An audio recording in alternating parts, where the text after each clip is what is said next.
Gandezanes Hairili Bolson. My name is Liriza Lazaro Abuya. This is my video report. For today's topic is all about country of Turkmenistan. The next is table of contents. The first is introduction of Turkmenistan. The second is history of Turkmenistan. The third is flag of Turkmenistan. The fourth is culture and tradition of Turkmenistan.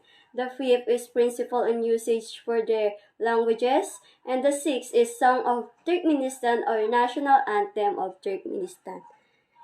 The next is the capital of Turkmenistan is Ashgabat. The official language of Turkmenistan is Turkmen language. Population is as of the latest estimates, Turkmenistan as a population of around 6 million people. Location is Turkmenistan is located in Central Asia. Introduction of Turkmenistan. Turkmenistan is a country located in Central Asia bordering the Caspian Sea. Neighboring countries include Afghanistan, Iran, Kazakhstan, and Uzbekistan. The geography of Turkmenistan largely consists of the Karakum Desert and mountains in the southern region. Turkmenistan is one of the most rich or mayaman na sa likas na yaman, tulad ng oil. The next is the flag of Turkmenistan. The flag of Turkmenistan, a white is crescent, symbol of Islam, and the 5 stars representing the 5 regions of the country, and the 5 pillars of Islam is placed upon a green field is a symbolic representation of the country's famous carpet industry. History of Turkmenistan. Early history, part of various empires including the Persian Empire and the Mongol Empire.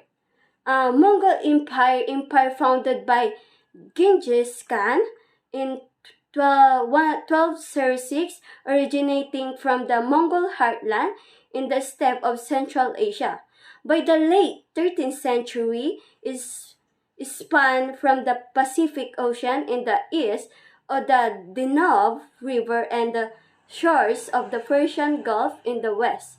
And at its peak, it covers some 9 million square miles, 23 million square kilometers of territory, make it the largest contiguous land empire in the world history.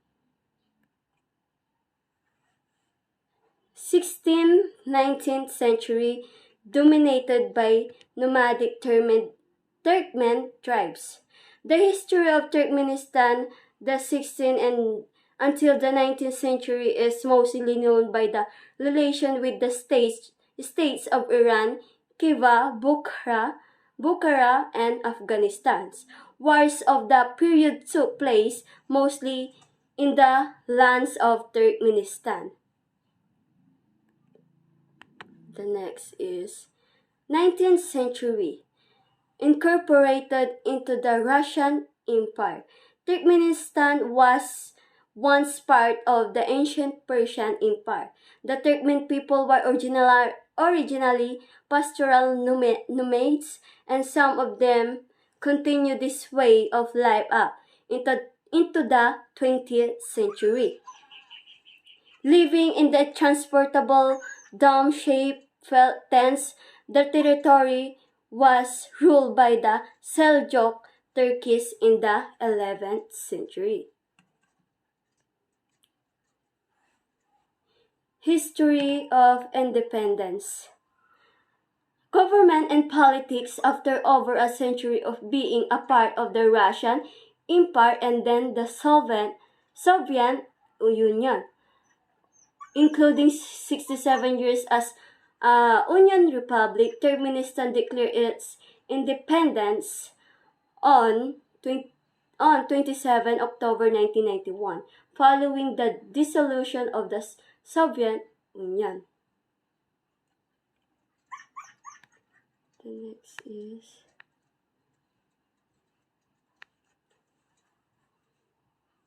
History Modern Era, ruled by Sapar Murat Niyazov, Turkmenbashi until 2006.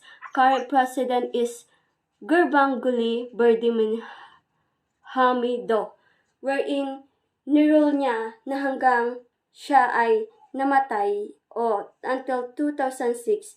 Ang current president is Gurbanguly Berdimuhamedow. Next is Culture of Turkmenistan, art and craft, the carpet weaving, traditional Turkmen carpet making art in traditional carpets and carpet products, hand woven, woolen textile products decorated with ornamental art, wherein carpet weaving is the most. And ang carpet culture is sinisimbolize nito ang unity and community ng isang mga tao doon. And then, idinidesign din ito sa kanilang bahay or wedding or iba't ibang mga occasion nito. Makikita mo ito sa lahat. Pinaka-popular itong carpet weaving. And then, meron din silang museum, carpet museum, wherein ang daming carpet na nandoon. And then, the element of social tie is strengthening social ties and cooperation of the people. Next is music and dance. This is the culture of music and dance, the dutar, wherein they have a two-string lute. Maliit lang siya. Kakaiba siyang, para siyang guitar. Pero ito yung ginagamit nila, culture for music. And then, the dutar plays an important part in Turkmen music and can be used to play several styles and musics. And then, ito yung mga lagi nilang ginagamit para sa atin is guitar, yung sa kanila is yung dutar. The next is architecture. Cool architecture is the mausoleums and mosques. Most on Turkmenistan is more on the building is gawa sa mga marbles, wherein lahat ng makikita mo doon is white, gawa sa marbles, and then more makikita mo doon is tinatawag din sila na ghost. Parang walang masyadong tao sa kanilang country. Because parang tinawag din sila na the least visited country in the world. Because ang Turkmenistan is pinaka mahigpit at mahirap makakuha ng visa sa Turkmenistan. Because ang Turkmenistan is pinapahalagahan nila yung kanilang country. And then sa mga daan is kukunti lang yung mga sasakyan. And mostly sa mga sasakyan is malilinis and then kulay white, and then because ibang kulay kasi is parang madumi sa kanila. Madumi yung pagkakatingin nila. Tulad ng black, ganon. And then sa Turkmenistan is maraming car wash. The next is traditions of horse bleeding. The Akhal-Teke horse breed is a national symbol known for its speed and endurance, wherein the Akhal-Teke horse is a breed of horses created in the territory modern Turkmenistan, wherein itong Akhal-Teke is ito yung traditions na pinaka important sa kanila because parang nagsisimbolize siya ng parang knowledge and skills, and then hanggat bata pa yung mga tao doon is nagtitrain na sila or nagpapaturo na sila kung paano mag-alaga ng horse na ito. Knowledge and skills related to breeding and care of Akhal-Teke horses are transmitted through formal and informal learning. And then, Akhal-Teke are hardy and can manage without food and water for long stretches of time. Ginagamit din nila ito for rituals, ganon. And then, ginagamit nila to of related traditions contribute of social cohesion and to increase awareness of the importance of living heritage in general. The next is traditional foods. The traditional foods is churba.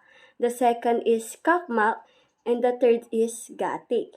The churba is lamb broth flavored with spices. And then gara churba is a tomato soup, and kovurma churba is a soup in which the meat is fried and then boiled. And the kakmak naman is the meat and meat dishes Turkmens eat fried, boiled, and stew and baked meat as well as dried and cured meats called kakmak. The gatik naman is served is in almost every home. This thick kefir can be eaten with soaked meat dishes or simply without a hot flat bread. This is the national dish of Turkmenistan. Called is Ishliki or Turkmen shepherd's pie. Para siyang buko pie sa atin. O parang pizza. Pero ang laman niya ay parang ang laman niya is parang yung basta. And traditional clothing. Traditional clothing in Turkmenistan is traditional dress for men consists of high shaggy sheepskin hats and red robes over white shirts. Women wear long sack dresses over narrow trousers. The pants are trimmed with a band of embroidery at the ankle. Female dresses usually consist of sailor jewelry. Mostly is marami silang mga jewelry na dito is wala ko nun. Kaya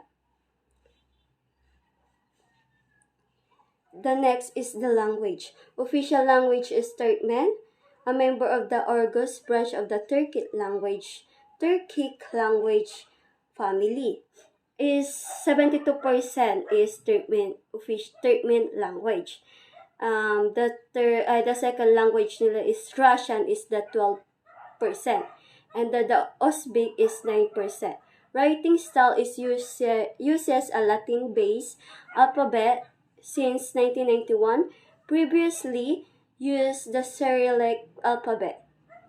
And the second language is the second language. Just Russian and Uzbek are also spoken due to historical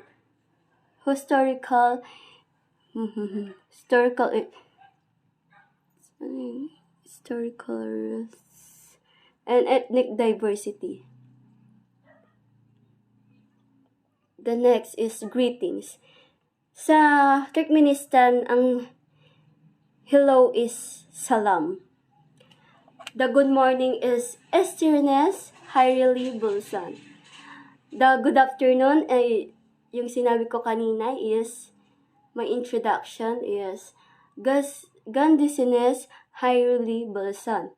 The good evening is Agzamines Hayrili Bulsan. The next sentences. Thank you is Sagbulun. I love you is Mensene Soyarin. I miss you is Sene Goresem Galyar. Do you speak in English? Do you speak English? Zisinleze Gepleyar Zenezme. Do you speak Turkmen? Is Turkmense Belyar Mene. The next is tongue twister. In Turkmen tongue twister is boteksede dasbar boteksede masbar dalasan daslasarn maslesen maslasarn. I repeat. Boteksede dasbar boteksede masbar daslasan daslasarn maslesen maslasarn. In English is on the shelf there is a stone on the shelf there is mang bean. If you throw a stone, I will also throw a stone. If you throw mang bean, I will also throw mang bean. Okay naman. You try it. The next is this is the national anthem of Turkmenistan.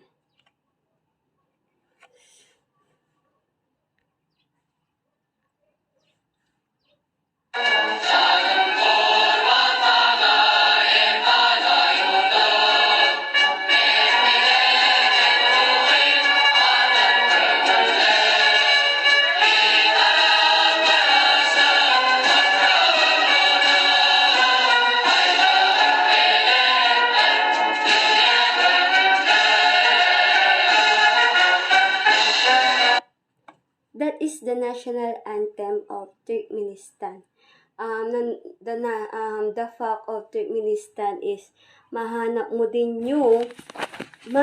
mo yung sa Turkmenistan is yung the Hell's Gate Darvaza o crater wherein isa siyang malaking hole na pinagkukuhanan nila ng gas. Kasi in the 90s is the scientist is hindi nila sinasadya na nahulog doon yung kanilang gas. Basta yung kanilang gas. And then trinay nilang sunugin ito. At nung nakalipas na araw, hindi na namatay yung sunog. Kaya, yung mga Turkmenistan is, doon sila kumukuha ng natural gas. Kaya mayaman sila sa gas. And then, makikita mo sa Turkmenistan is, mayaman sila. Pero, ang dami nagpapalimos dito. Kasi, ang Turkmenistan is, mayaman lang sila sa mga buildings, ganon. Kasi yung president nila noon, kasi gusto niya makasungkit ng national or for national world record sa buong mundo. And then sa Turkmenistan is walang masyadong internet. Pinipili lang nito yung gumagamit ng internet. And then sa Turkmenistan is makikita mo lang sa mga balita is for good o yung walang bad sa kanila, puro good news because pinoprotektahan nila yung bansang ito. And sa Turkmenistan is pinakamahirap na makakuha ng visa doon. Kasi yun yung, basta mahigpit sila sa country nila. That's all. Thank you. Thank you for listening.